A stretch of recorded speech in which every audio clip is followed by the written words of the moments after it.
શ્રીનગરનું tulip garden જાહેર જનતા માટે ખુલ્લું મુકાયું.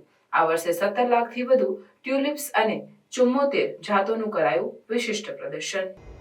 જમ્મુ અને કાશ્મીરના શ્રીનગરમાં સ્થિત Indira Gandhi memorial tulip garden જાહેર જનતા માટે ખુલ્લું મુકાયું છે. એશિયાનું સૌથી મોટું ટ્યુલિપ ગાર્ડન ગણાતા આ ઉદ્યાનમાં આ વર્ષે 74 વિવિધ જાતોના 17 લાખથી વધુ ટ્યુલિપ્સ ખીલી રહ્યા છે, જેમાં 2 નવી જાતોનો સમાવેશ થાય છે. જબરવાન પર્વતમાળાની ગોદમાં અને દલ સરોવર નજીક ફેલાયેલું આ ઉદ્યાન લગભગ 55 હેક્ટર વિસ્તારમાં ફેલાયેલું છે. ટ્યુલિપ્સ ઉપરાંત અહીં ડેફોડિલ્સ, હાયસિન્થ્સ, મસ્કારી અને સાયક્લેમેન્સ જેવા અન્ય વસંત ઋતુના ફૂલોનો નજારાઓ એડિશનલી જોવા મળે છે, જે ઉદ્યાનની સુંદરતામાં વધારો કરે છે. ગત વર્ષે આ ટ્યુલિપ ગાર્ડને 4.65 લાખથી વધુ મુલાકાતીઓએ મુલાકાત લીધી અને આ વર્ષે આ સંખ્યા એડિશનલી વધવાની અપેક્ષા છે.